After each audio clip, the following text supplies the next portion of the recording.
Indeed, which brings me to ask Jive Martinkovich from Australians for Constitutional Monarchy, what about the cost of this visit to taxpayers? Well, essentially the visit's costing us nothing. The benefits are actually significantly more. So, I mean, the cost to us may be to host a barbecue lunch or little incidentals of that nature, as in New Zealand. But the benefit to us is the tourism. And say, for example, you look at Tourism Australia, and I've seen a statistic that they spend $100 million in a year on promoting Australia to international countries.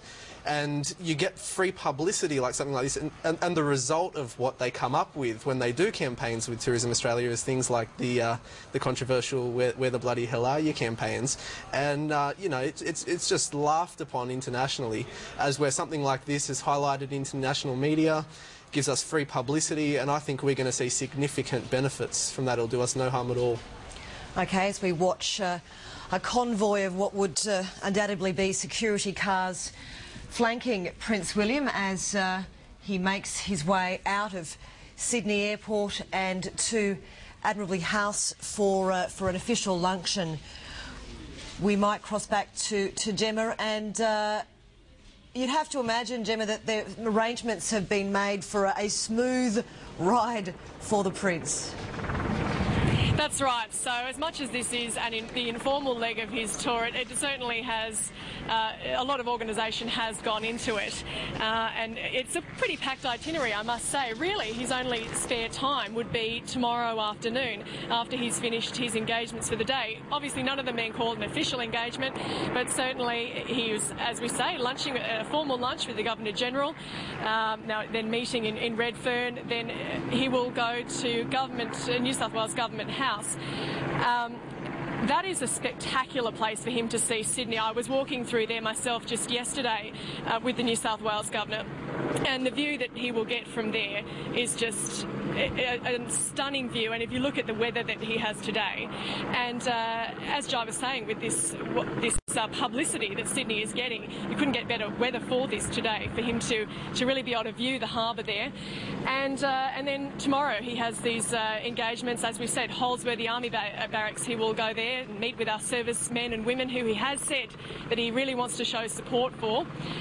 He will also visit a CSIRO marine research vessel, and then a bit more of a laid-back barbecue lunch where, as I said earlier as well, he wants to show a commitment to the youth, and he'll meet with about 100 young people there at that barbecue hosted by the New South Wales Premier.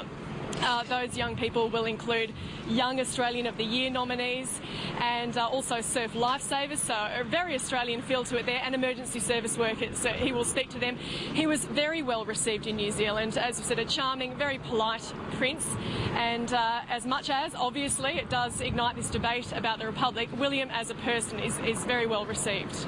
Yeah, Gemma, I might ask, Jai, to what do you attribute his popularity?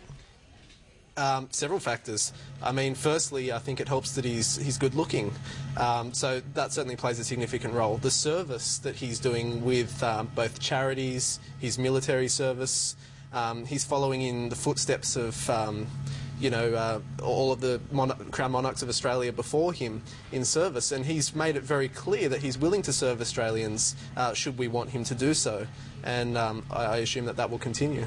Okay, well, Jai, thank you. I know you're going to stay with us for a little while as we follow the Prince's movements today.